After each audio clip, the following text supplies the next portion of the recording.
안녕하세요. 단드로잉입니다. 잘 지내셨죠? 며칠 전에 서촌으로 어반 스케치를 다녀왔습니다. 그날 그곳에서 그린 그림들 보여드리며 그날의 흔적을 몇 장 함께 올립니다. 골목에서 그리고 카페에서 밖으로 보이는 도로 그리고 마시던 음료와 싸우신 간식을 꺼내놓고 테이블 스케치도 하였습니다. 그 중에서 덜덜 떨며 그렸던 골목 그림을 여러분과 함께 다시 그리려 합니다. 아침 골목이 꽤 차가웠어요. 목도리를 둘둘 두르고는 스며드는 냉기를 못 참고 후다닥 그렸으니까요. 어반 스케치는 현장에서 그리는 그림입니다. 세계적으로 어반 스케쳐들이 많습니다. 우리나라도 그렇습니다. 지역적으로 모여서 함께 그림을 그리고 있어요. 야외에서 혼자 그리기 어색하고 또 쓸쓸하기도 하니 함께 그리면 좋겠지요. 국내에는 서울, 성남, 수원, 고양, 제주, 경주, 양산 등 여러 지역에서 합니다. 참가비 그런 거 없고요. 신청만 하면 언제나 참여할 수 있습니다.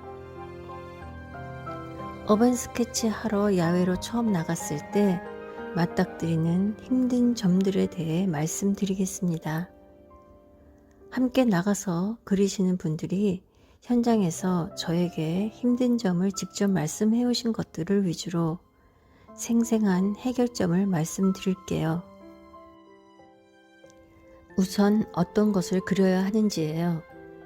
경험이 없는 분이라면 추천드리는 풍경은 근경입니다.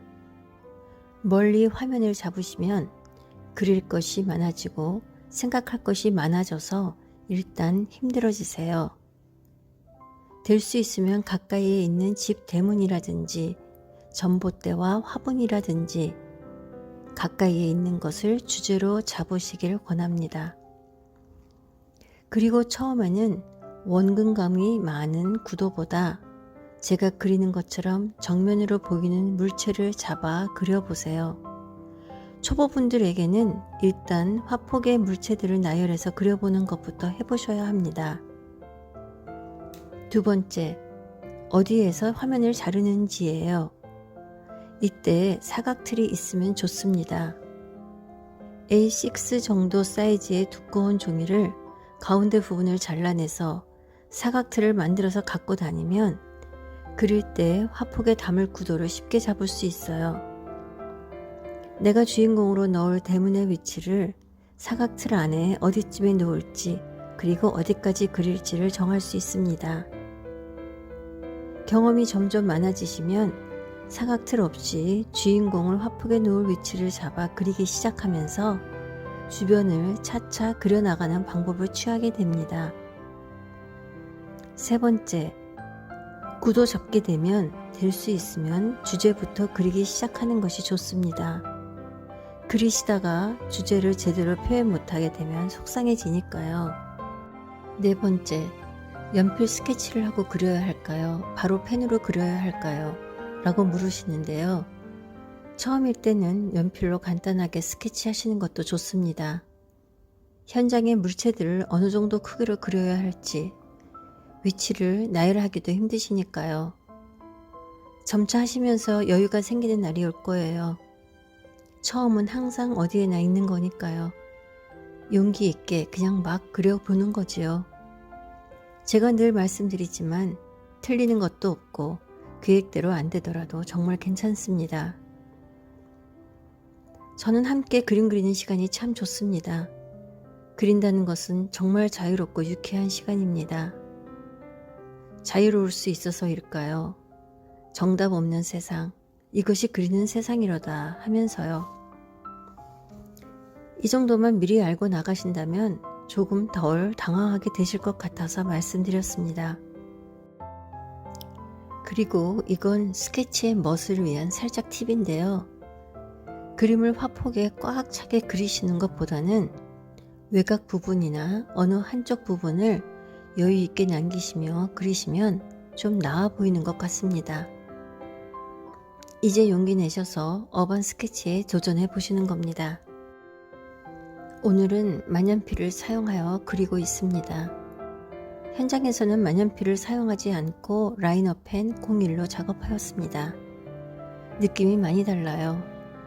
특히 지금 제가 사용하는 닙이 F촉인데요. 굵기가 라이너 01보다 굵게 나와서 영상 속에서 선명하고 깔끔하게 보여집니다. 가는 선보다는 디테일한 분위기나 선의 반복적인 터치의 매력은 좀 적네요. 지금 저는 젊은이들과 어깨를 나란히 하고는 이어폰을 꽂고 노트북으로 작업 중입니다. 전면 유리 창 쪽 높은 테이블에 앉았습니다. 왜 이 자리가 작업하는 젊은이들에게 인기인지 알게 되었습니다. 앞에 사람들의 시선이 없고 집중을 방해하지 않아요. 유튜브를 시작하고 나서 새롭게 경험하게 되는 것이 있습니다. 생활 패턴에 변화가 왔고 가장 좋은 점은 무료하지 않아요. 재미있게, 경쾌하게, 가볍게 살자가 저의 인생관이거든요. 거의 모든 일들을 재미있게 만드는 과정은 필요한 것 같습니다. 그런데 그렇게 재미로 만들어가는 건 생각보다 쉬워요. 무엇이든지 양면이 있고요. 자세히 들여다보면 그 안에서 즐거울 수 있는 방법이 꼭 있더라고요. 그래서 결국 그 상황은 질 좋은 추억으로, 보람으로 저장 클릭됩니다. 얼마 전에 아주 잘 표현된 문장을 만났습니다. 과거로 돌아가서 시작을 바꿀 수는 없다. 그러나 지금부터 시작하여 미래의 결과를 바꿀 수는 있다. C.S. 루이스. 과거로 돌아가서 시작을 꼭 바꾸고 싶을 만큼 그런 것이 있는 건 아닌데요. 이 문장을 이런 분들이 들으시면 좋겠어요. 지금 사는 인생이 마치 많은 것이 결정되어져 있다고, 포기하고 싶은 마음이 꽉 차서 무료하고 지치게 사는 분들에게요. 마음을 잘 잡고 살려면 그림 같은 취미생활이 참 필요하다고 생각합니다. 그러니 저와 함께 차근히 그림 그려가도록 해요. 이쯤에서 오셀로 이야기가 조금 하고 싶어집니다. 윌리엄 셰익스피어의 맥베스, 햄릿, 리어왕과 함께 4대 비극이지요. 비극 중의 비극이라고 불리는 작품인데요. 그 이유는 다른 작품에 비해 권력보다는 사랑의 질투와 의심으로 인해 인간이 얼마나 몰락할 수 있게 되는지를 보여주는 작품이라서 주제가 더 일반인에게 다가오기 때문이 아닌가 싶습니다. 오셀로의 내용은 다들 잘 아시겠지만 아주 간략히 이야기하자면 베니스 정부에 고용된 고귀한 무어인, 즉 흑인 오셀로와 백인인 그의 아내 데스데모나, 그리고 오셀로에 대한 복수를 실현시키는 오셀로의 기수 이아고의 이야기입니다.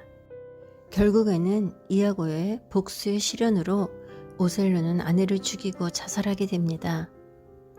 왜냐하면 이아고가 사실과 동떨어진 꾸며낸 내용으로 오셀로에게 아내에 대한 질투와 불신을 심어주기 때문이지요.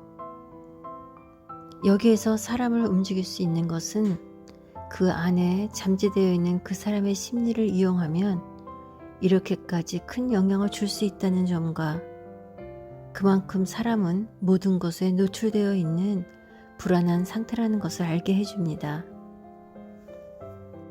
남의 약점을 잘 알고 그 점을 아주 완벽하게 활용해서 남을 파멸시키는 이아고가 악하지만 이분법적인 생각을 하는 오셀로는 이아고 같은 사람의 제물이 되기에 적합한 성향을 갖고 있다는 것을 알겠더라고요. 이것 아니면 저것이라는 이분법적인 사고는 매우 본인을 힘들게도 하고 또 다른 사람에게 자신의 모습을 잘 나타내고 있는 유형이구나 싶었어요. 이아고가 악인으로 평가되고 오셀로가 참 답답하고 꽉 막힌 사람으로 평가되고 데스데모나는 악의 영향 밖에 성숙된 여인으로 평가됩니다. 데스데모나가 그렇게 회자되는 이유는 이하고의 실수에 반응하지 않기 때문인데요. 악을 수용하고 의식하지 않더라도 뛰어넘기 때문이라고 번역가 최종철님은 말씀하고 계세요. 자신은 어디에 더 비슷해져 있는지 묻게 되더군요. 오셀로의 심리를 완전히 파악하여 파고드는 이하고의 매우 교묘한 대화들이 가슴을 파고듭니다. 사람의 심리를 적나라하게 묘사해내는 셰익스피어의 글은 그 글을 읽는 독자로 하여금 통쾌하지만 씁쓸한 감동을 남깁니다. 인간 심리의 바닥을 새 꼬챙이로 긁는 듯한 글이기 때문이에요.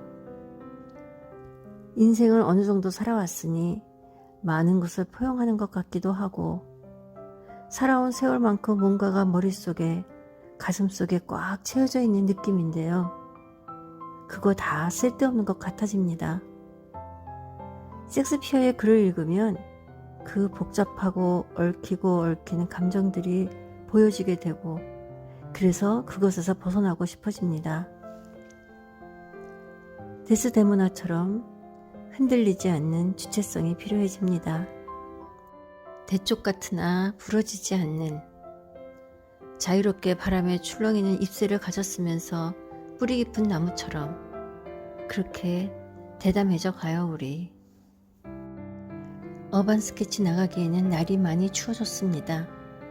추울 때는 따뜻한 실내에 앉아 밖의 풍경을 스케치하는 것도 좋은 방법입니다. 어반 스케치 나갈 때 필요한 재료가 혹시 궁금하시면 댓글 남겨놓으시면 제가 경험한 재료들을 답글 올려드리겠습니다. 오늘도 함께 해주셔서 고맙습니다. 다음 영상에서 또 만나요.